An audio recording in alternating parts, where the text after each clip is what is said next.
Bonjour à tous et bienvenue dans cette nouvelle vidéo. Aujourd'hui, on va commencer des exercices comme une petite révision sur chapitre 4 au secours. Préparez votre livre page 27. On écoute ensemble la lecture du chapitre et on commence à répondre aux questions. Bon, on écoute ensemble. Écoutons. Lola parle. Je ne sais pas pourquoi, mais la Terre ne répond pas à mes mails. Je vais essayer une nouvelle fois. J'ai le temps. Maman est chez le coiffeur. Et quand elle va chez le coiffeur, ça dure des heures. Salut la Terre. Pourquoi vous ne répondez pas? C'est le 3e mail que je vous envoie. Je suis fatiguée, Lola. Il y a trop de bruit au-dessus de ma tête et je n'arrive pas à me reposer. Alors ce n'est pas vrai que l'espace est silencieux comme le fond de la mer? C'est un bruit infernal. Tiens, c'est plus bruyant que le bruit à la cantine dans ton collège. Et c'est quoi ce bruit? Les radars, les satellites, les vieux Spoutnik, les sondes, les robots, tous ces vieux trucs en fer perdus dans l'espace et qui tournent autour de moi. Mais c'est une vraie poubelle devant chez vous? Exact, Lola.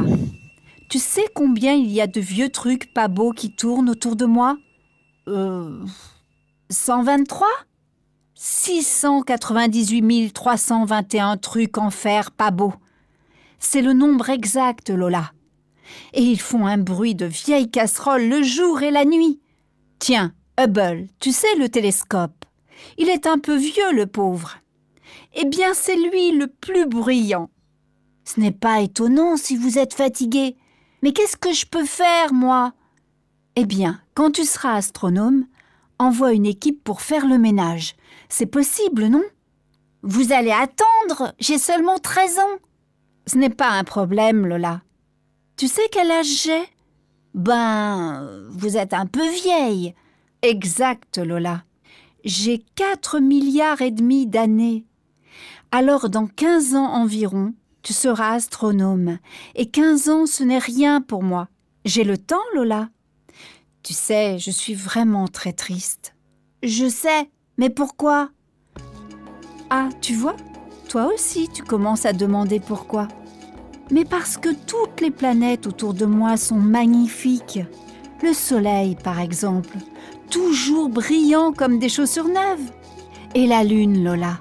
Ah, la lune. Toute blanche, toute propre, toute mignonne. C'est facile. Les hommes ont marché une seule fois sur la lune. Un peu plus? Bon, d'accord. Disons que les hommes ont marché une dizaine de fois sur la lune. Alors, dans ces conditions, c'est facile de rester belle et d'être la préférée des poètes. Mais les poètes vous aiment aussi. Avant, Lola, avant. Mais maintenant, c'est bien fini. Je me demande même s'il y a encore des poètes. Mais ils vous aiment toujours. Moi, je connais une poésie qui dit... attendez, j'essaie de me souvenir. Voilà, qui dit « La terre qui est quelquefois si jolie », après je ne me souviens pas. Tu vois, le poète dit quelquefois, il ne dit pas toujours. Oh, vous êtes pessimiste? Peut-être, mais moi, je connais des planètes habitées qui sont toujours très jolies. Quoi? Il y a des planètes habitées? Où? Je ne peux rien dire, Lola. C'est trop important. Alors vous êtes comme moi. Quand les choses sont très importantes, vous ne parlez pas? Non, Lola, je ne suis pas comme toi. Je raconte toujours les choses importantes. Qu'est-ce que je fais avec toi? Je raconte des histoires très importantes et très personnelles, à une future astronome en plus. Une astronome avec 2 molaires en moins, ce n'est pas sérieux.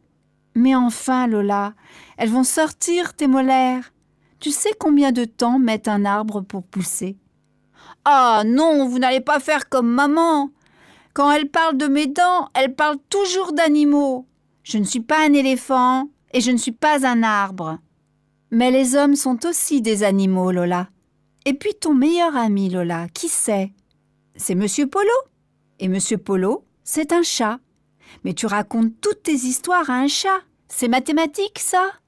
Non, Mais c'est parce que je ne peux pas les raconter à papa. Papa n'est pas là. Ah, tu vois, tu commences à parler de choses importantes, toi aussi. Et pourquoi tu ne racontes pas tout ça à ta mère? Je ne sais pas. Eh bien, réfléchis, parce que c'est peut-être beaucoup plus important que de savoir où sont les planètes habitées. Allez, arrête l'ordinateur parce que ta mère arrive. Et elle n'est jamais contente quand elle revient de chez le coiffeur.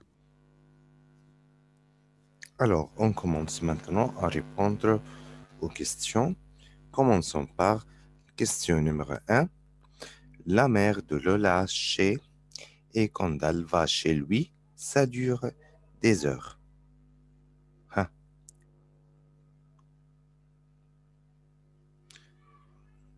Tanahi, numéro 1.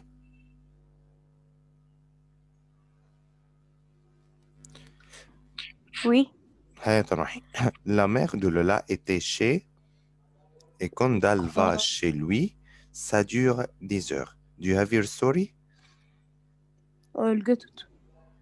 Tape vite. You will find the answer in page 27. Quickly.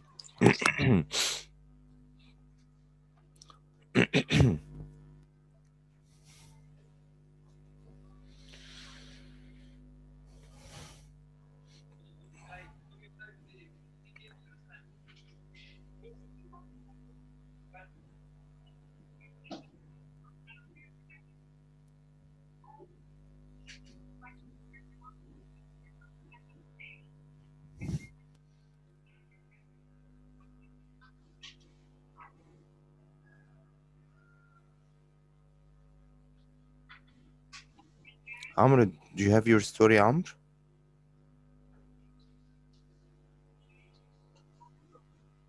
Mr. Katan until I get my book. Yes. Amr, do you have your story? I'll get my book.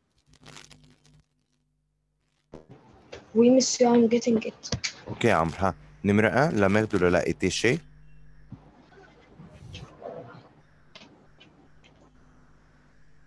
Oui, monsieur.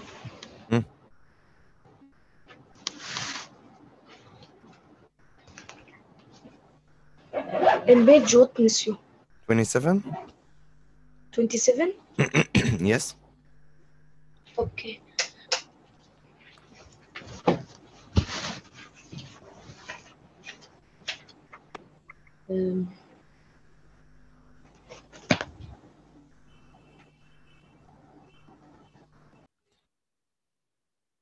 Alors, numéro 1, la mère de Lola était chez le coiffeur et quand elle va chez lui, ça dure des heures. Pour question numéro 2, Gaïa ne répond pas. C'est le troisième email. Gaïa ne répond pas parce qu'elle est très fatiguée. Il y a trop de bruit au-dessus de sa tête. Elle n'arrive pas à reposer.